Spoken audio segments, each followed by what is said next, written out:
Bueno, estamos en vivo, 10:30 de la noche. El jueves pasado se encargó de dar consejos a los poderosos que tienen plata y quieren blanquearla. Los poderosos argentinos que tienen un monto dinerario importante y quieren blanquearlo con la ley de blanqueo. Y hoy se va a encargar de contarnos a todos nosotros, a los que estamos abajo, cómo hacer elástica la moneda. Marcelo Guiso con nosotros. ¿Qué tal, Marce? Buenas noches, Héctor. ¿Cómo estás? Buenas noches. Buenas noches a todos, por supuesto. Bueno, ¿cómo hace la clase media, media baja, ni que hablar de la baja, para estirar el mango, como se suele decir? Bien, en principio lo que se plantearía es, la pregunta iría por el lado de cómo ganar la inflación, en realidad, más que cómo estirar la moneda. Estirar es un concepto muy complejo porque es una cantidad fija todos los meses para la gente que es asalariada, y uno lo va a estirar en la medida de que los precios permitan esa flexibilidad. ¿Por qué? Porque uno dispone de un monto determinado, por supuesto, y ese monto alcanza para una determinada compra, una determinada cantidad de compra. ¿Qué es lo que ocurre normalmente? La inflación eleva los precios de los bienes y obviamente hay que hacer todo un relevamiento nuevamente. ¿Por qué? Porque la cantidad del salario no aumenta en la medida que aumenta la inflación, y entonces siempre quedamos un poquito atrás. ¿Qué es lo que se plantea? Yo creo que en principio habría que ver un poco cuáles son las medidas y qué es lo que está planteando hoy el Estado argentino para revertir distintas situaciones que se vienen atravesando desde hace varios años, y no hablamos únicamente de los últimos 12, sino de más años hacia atrás. La figura de la presidencia, la figura del poder político en sí ha perdido cierta credibilidad. De hecho, hasta hace muy poco se estaba hablando, y hubo una reunión muy sonada en la casa, en Olivos, por supuesto, entre el presidente de la República y una persona muy vinculada al entorno del entretenimiento mediático. Sí. ¿Qué es lo que pasa? Desde la época de la Rúa, cuando de la Rúa tomó un mal camino para salir de un estudio de televisión, la figura del presidente se convirtió en un poco un blanco para, digamos, dispararle de alguna forma una determinada cantidad de bromas, y eso hace que pierda, por supuesto, la credibilidad lógica del cargo. En su momento el doctor Kirchner la supo utilizar muy bien, él en ese aspecto era una persona muy hábil para utilizar este tipo de cosas. Su esposa fue un poco más dura, y hoy me parece que Macri lo que está haciendo es tratar de brindar una imagen de gobernabilidad utilizando todos los sectores. Por eso, de hecho, se ha reunido en el corto plazo con gente de los medios para que no se produzcan este tipo de cosas. ¿Qué es lo que pasa? Brindando credibilidad, el Estado, ¿qué es lo que brinda? La credibilidad sobre las medidas que va a aplicar, por supuesto, en primera instancia. Nosotros tenemos en este momento, hay un proyecto de presupuesto que va a ser presentado el 15 de septiembre a las cámaras para el año que viene. Este presupuesto prevé una serie de cuestiones que al común de la gente no le van a interesar, pero sí hay dos ministerios que dependen directamente del valor, por ejemplo, del dólar, con lo cual el Estado va a tener que presupuestar cuál va a ser el valor del dólar del año que viene.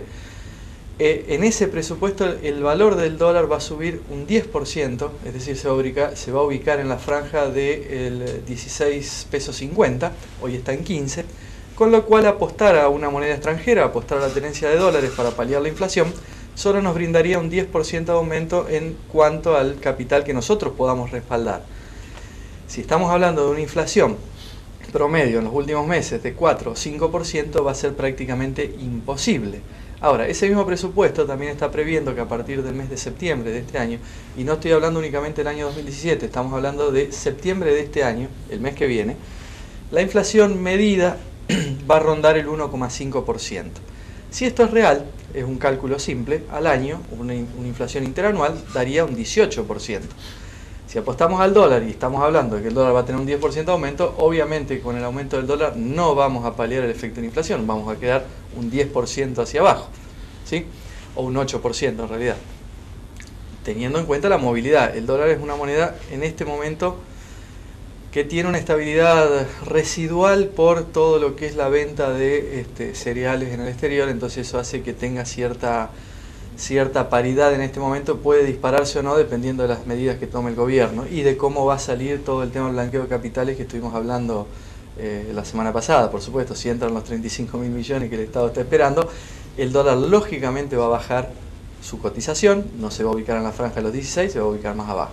Entonces, ¿qué nos queda para poder proteger nuestros ahorros o poder ganarle a la inflación, a ese 18% estimado? Sí. Hoy por hoy, y esto es algo que la gente es un poco reacia a evaluar. ¿Por qué? Porque se han dado distintos contextos durante la historia de la Argentina que han hecho que la gente pierda la confianza en el sistema bancario. Hoy el sistema bancario no goza de toda la confianza que gozaba antes, pero sí paga una tasa por plazo fijo anual del 25%. Promedio, estamos hablando de, para los depósitos de 30 días, si uno lo lleva a los 365, lógicamente va a obtener una tasa un poco mayor, con lo cual estaríamos casi un 10% sobre el valor proyectado de inflación interanual. Con eso le ganaríamos un poco a la inflación y mantendríamos la cantidad que nosotros hoy de dinero disponemos como para tener un ahorro. Hay que entender una cosa, y esto es algo que en su momento, cuando particularmente yo estaba cursando mis estudios, estudiábamos economía y allá teníamos un profesor en primer año que nos daba economía. Vos seguís estudiando igualmente ahora ya. Esto es como si fuera un sacerdocio. Todos los días tenemos que buscar la vuelta de dar una rienda, es decir, acortar la rienda con la realidad.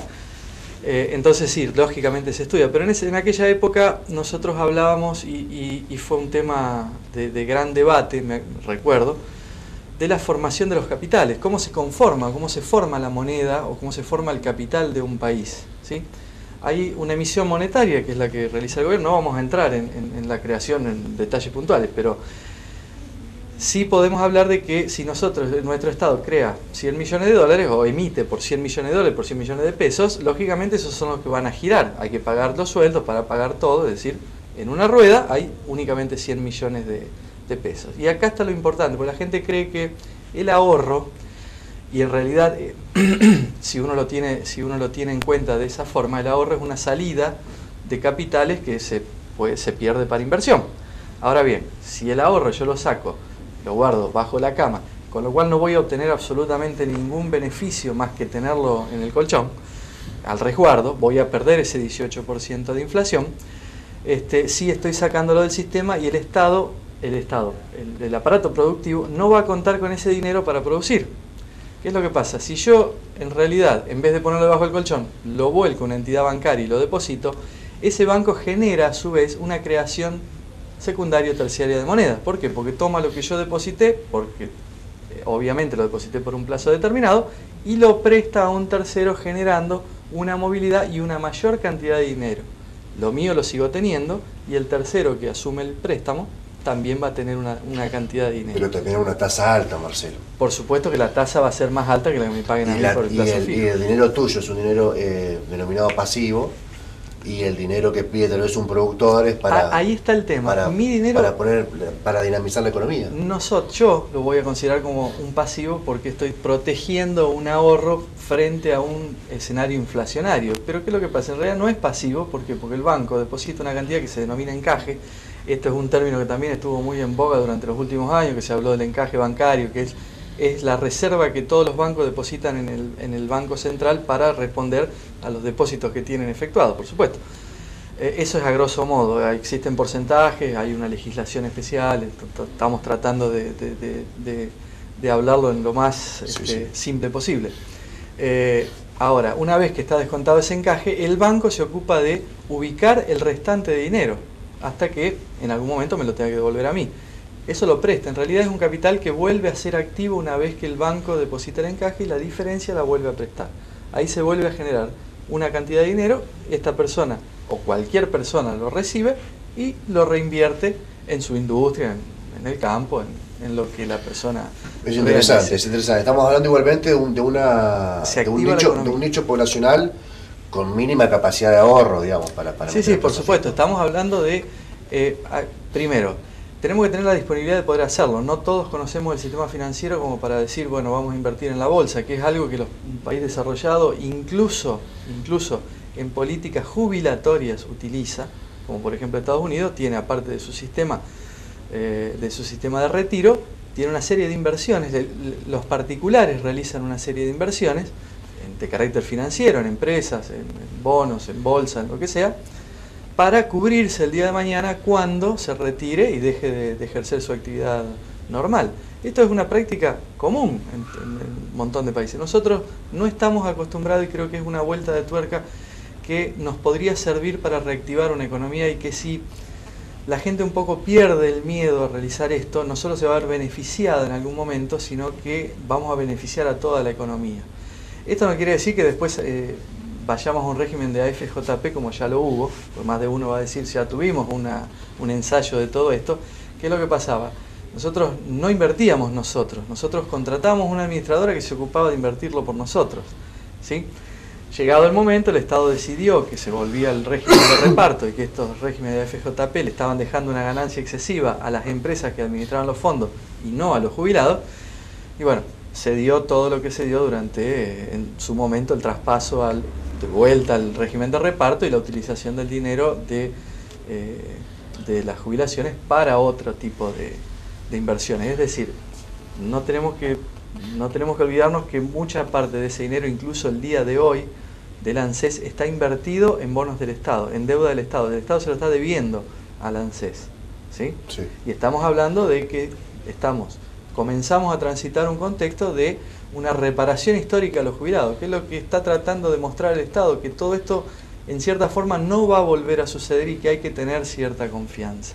Gracias, Marcelo. Gracias por la columna. Nos vemos el próximo jueves con la otra columna de Marcelo Viso. ¿Está Carpincho Besón en la dirección?